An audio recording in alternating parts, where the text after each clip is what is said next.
მესამე რაიხის რასის თეორია და მისი კავშირი ასტროლინგვისტიკასა და ფარნავაზ მეფესთან. OUC მედიის სტატიიდან ირკვევა, რომ ამ იდეებზე მომუშავე ცენტრს ბინა ივანიშვილის ქუთაისის უნივერსიტეტში აქვს დადებული. მისი ხელმძღვანელია ალიკო ცინცაძე, ოლიგარქის ასტროლინგვისტი.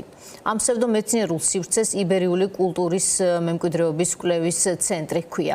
ალბათ გახსოვთ, რომ ეგრეთ წოდებული განათლების რეფორმის ფარგლებში საქართველოს უმაღლეს სასწავლებლებში მისაღები კონტინგენტის შემცირების პარალელურად ოცნების ხელისუფლებამ პირველ ეტაპზე ასტროარქეოლოგიისა და ასტროლინგვისტიკის მიმართულებები გააჩინა. მათ ჯამში 40 ადგილი გამოუყო, თუმცა შემდეგ გადაიფიქრა ეს ამბავი და გააუქმა, ვინაიდან საკითხმა ნეგატიური ფონი შეიძინა და ოლიგარქისთვის არასასურველად წარიმართა. თუმცა როგორც ირკვევა, პირი, რომელიც აცხადებს, რომ კოსმოსიდან სიგნალებს ძილბურანში გამთენიისას იღებს, საკუთარ ცენტრში ფაშისტურ იდეებზე დაყრდნობით მუშაობს. ფსევდოკვლევითი ცენტრი კი გასულ წელს ივანიშვილის ქართულ ბანკის დაფინანსებით არის შექმნილი და მისივე მხარდაჭერით ფუნქციონირებს. აქვე უნდა ვთქვათ, რომ ეს იდეები პირდაპირ წინააღმდეგობაში მოდის ქრისტიანობასთან, რაც იმას ადასტურებს, რომ რელიგიითა და ტრადიციებით სპეკულაცია ივანიშვილისა და მისი გუნდის პროპაგანდაში მხოლოდ ფორმალური ხასიათისაა და ერთი დიდი ტყუილია.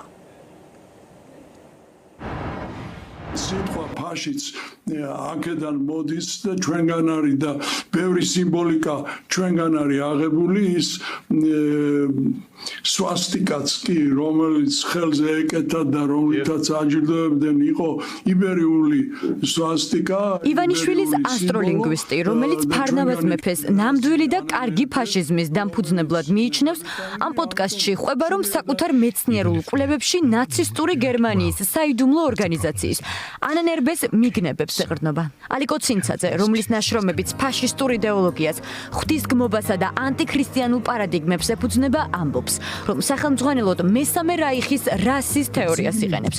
რასის თეორია ანტისემიტურ იდეებს გადაგებს, რომ თითქოს არიული რასა უპირატესია, ებრაული კი დაკნინებული და საფრთხის შემცველი. სწორედ ეს ანტისემიტური იდეები დაედო საფუძვლად ჰოლოკოსტს, რომელსაც 6 მილიონი ებრაელი სიცოცხლე ემსხვერპლა. სულიად არაა შემთხვევითი რომ გერმანელებმა შექმნეს რაზმი ანანერბე, მე ახლა ამას ძალიან მოხერხებულად ვიყენებ, თუ რამე მნიშვნელოვანი შემოწმება მჭირდება ნახულობ გერმანელ მეცნიერთა შრომებში, იმიტომ რომ გერმანელები ნამდვილად ასრებენ ქართველებს, იმიტომ რომ ისინი სწავლობდნენ ამას ჰიტლერის პერიოდში დავალებით და მე ინერციით გაგზელდა.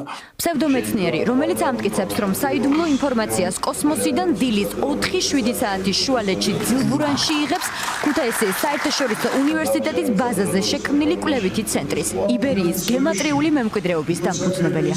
ცენტრი ახლა დიდ სკანდალში ეხვევა. ქართულს დაფინანსებით შექმნილი კვლევითი ორგანიზაცია გასულ წელს გაიხსნა და აკადემიურ საზოგადოებას გერმანიის მხარდაჭერით განხორციელებულ პროექტად წარადგინა. ქუთაისის საერთაშორისო უნივერსიტეტის შექმნაში ჩართული იყვნენ გერმანიის მიუნხენის ტექნიკური უნივერსიტეტის სპეციალისტებიც.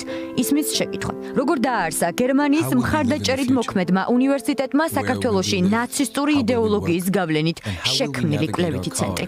სწორედ ეს ცენტრი დგას ქართული განათლების სისტემაში ფსევდოდისციპლინების, ასტროლინგვისტიკისა და ასტროარქეოლოგიის დანერგვის მცდელობების უკანაც. ამ ფანტაზიებზე დაყრდნობით ალიკო ცინცაძე ავითარებს აზრს, რომ ებრაელებმა ბიბლია დაამახინჯეს და ბიბლიური ტექსტის გასწორების მისია სწორედ მას აკისრია. ორივე მიმართულება ეროვნული სასწავლო პროგრამიდან აკადემიური საზოგადოების მწვავე პროტესტის შემდეგ გამოიღეს. თუმცა ცენტრი კვლავ ივანიშვილის უნივერსიტეტის ბაზაზე, ივანიშვილის ფონდის დაფინანსებით ფუნქციონირებს. ეს ყველაფერი არ არის ახალი. მეორე მსოფლიო ომის დროს ნაცისტური გერმანია ამას იყენებდა ძალიან აქტიურად. ბიძინა ივანიშვილი თვითონ არის ოკულტური მეცნიერებების დიდი მეხოტბე. ყავს რეჟიმი, რომელიც გვეუბნება, რომ მეცნიერებად უნდა მივიღოთ ოკულტიზმი, მეცნიერებად უნდა მივიღოთ რაღაცა მჭხიბაობა და მეცნიერებად უნდა მივიღოთ სიტყვებში დამალული ფარული კოდები და თურმე საქართველოს ყოფილა სამყაროს ჭიპი და არიულ რასაზე და წმინდა წმინდა სისხლზე უნდა ვილაპარაკოთ. გერმანელი მკვლევარი და პროფესორი ჰანს გუტბორდი ამბობს, რომ მიუნხენის ტექნიკურმა უნივერსიტეტმა, რომელიც ქუთაისის საერთაშორისო უნივერსიტეტის მთავარი სტრატეგიული პარტნიორია, ქართული ფაშისტური ცენტრის არსებობის შესახებ არაფერი იცოდა. როგორც ჩანს, პროგრამის დანერგვა შეუმჩნეველი დარჩა უნივერსიტეტის საერთაშორისო მრჩეველთა საბჭოსთვისაც. არადა, გერმანიაში ყველაზე მკაცრი სამართლებრივი რეგულაცია მოქმედებს ნაცისტურ იდეოლოგიასთან კავშირზე.